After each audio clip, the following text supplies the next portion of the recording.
मेरे देशवासियों, 15 अगस्त स्वतंत्रता दिवस की बहुत बहुत शुभकामनाएं आप सभी को। आज मेरे देश को अंग्रेज़ों से आज़ादी मिली।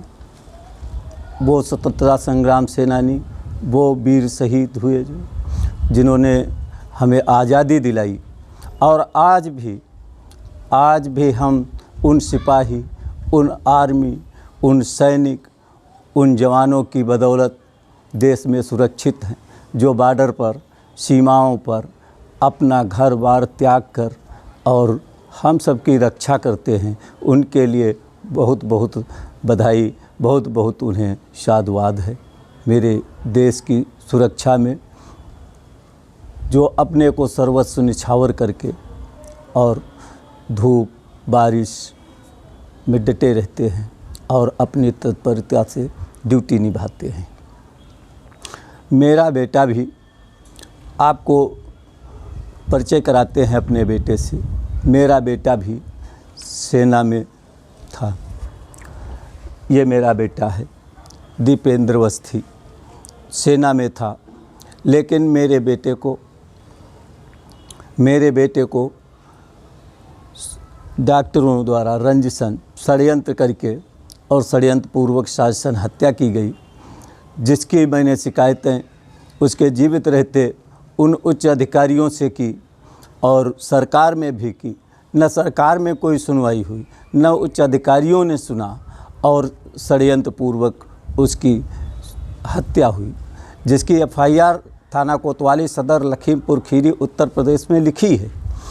लेकिन उसकी विवेचना पुलिस प्रभावी ढंग से नहीं कर पा रही है और आज 2 वर्ष हो रहे हैं।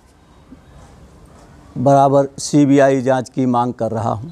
प्रशासन ने शासन को लिख कर के भी भेज दिया है कि CBI से जांच करा ली जाए, परंतु शासन में कोई सुनवाई नहीं है। तो न्याय मुझे इस कारण से नहीं मिल पा रहा है कि केंद्र सरकार में मुलजिमान उच्च अधिकारी हैं, बंगाल, बिहार, मध्य प्रदेश से संबंधित हैं, जिनकी विवेचना निष्पक्ष प्रादेशिक पुलिस नहीं कर पाएगी, क्योंकि वो भी प्रेशर में हैं। उच्च अधिकारियों की विवेचना एक क्राइम ब्रांच इंस्पेक्टर महोदय को दी गई है। वो बेचारे अपने लगन में लगे हुए हैं, लेकिन वो भी कहीं पर से मजबूर हो जाते हैं, क्योंकि इन उच्च अधिकारियों के षड्यंत्र से ही मेरे बेटे की हत्या हुई है। और मेरा बेटा आज जीवित होता तो आप सभी की वो सेवा करता, और मुझे भी यही आशा थी कि मेरा बेटा देश की सेवा करेगा और मेरा नाम और देश का नाम उज्जवल करेगा।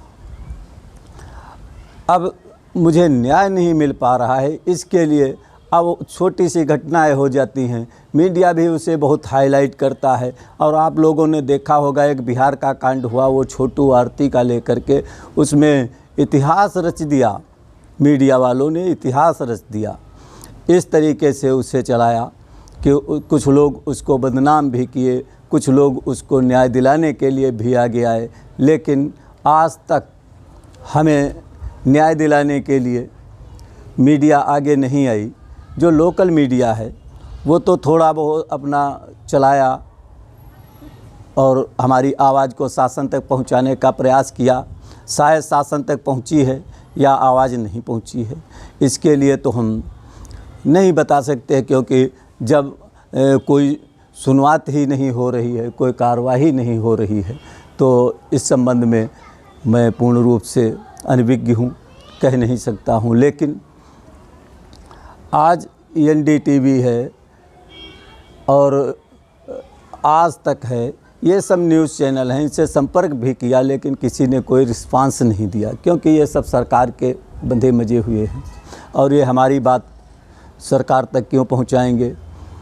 तो ऐसी स्थिति में आप सभी लोगों से मेरा विनम्र निवेदन है कि आप लोग अधिक से अधिक शेयर कर और मुझे न्याय दिलाने में मेरी मदद करें, और जिससे एक सैनिक को न्याय मिल सके और देश के अन्य बच्चे हमारे जाते हैं, उन बच्चों के साथ ऐसा हादसा ना हो जैसा मेरे बेटे के साथ हुआ।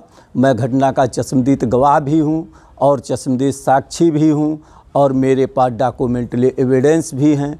बहुत सी रिपोर्टें हमारे पास हैं, लेकिन कोई देखने वाला नहीं है। जब स्वतंत्र एजेंसी जब तक ये इसमें जांच उच्च स्तरीय नहीं करेगी, तब तक मुझे न्याय मिल पाना संभव नहीं है, क्योंकि वो अधिकारी हैं और वो शासन प्रशासन उनकी मदद कर रहा है और हमारी कोई सुनने वाला नहीं है। तो योगी जी से मेरा विनम्र निवेदन है, माननीय प्रधानमंत्री जी से मेरा निवेदन है, माननीय गृह मंत्री जी से मेरा निवेदन है कि आप मेरे सैनिक बेटे को न्याय दिलाएं, क्योंकि अमृत महोत्सव आज उन्हीं की बदौलत मनाया जा रहा है, इन देश के सैनिकों की बदौलत मनाया जा रहा है। और उसी सैनिक को न्याय न मिले, उसी सैनिक के परिवार को न्याय न मिले, तो ऐसे शासन और प्रशासन से हम क्या उम्मीद कर सकते हैं? हमें क्या आशा है कि मेरे साथ क्या करेंगे? तो आपसे हमारा विनम्र निवेदन है सरकार से कि सरकार उच्च स्तरीय जांच कराए और सैनिक के साथ हुए अत्याचार और हम पीड़ित माता पिता को न्याय दिलाए, जिससे अन्य किसी सैनिक बेटे के साथ ऐसा हादसा ना हो। आप सभी देशवासियों को स्वतंत्रता दिवस की बहुत बहुत शुभकामनाएं, बहुत बहुत बधाई। मेरे देश के वीर जवानों को बहुत बहुत कोटि कोटि धन्यवाद और बहुत बहुत बधाई, और उनका यह वर्ष मंगलमय हो, उनकी सदैव सर्व कामनाओं की इच्छा पूर्ति होती रहे। जय हिंद।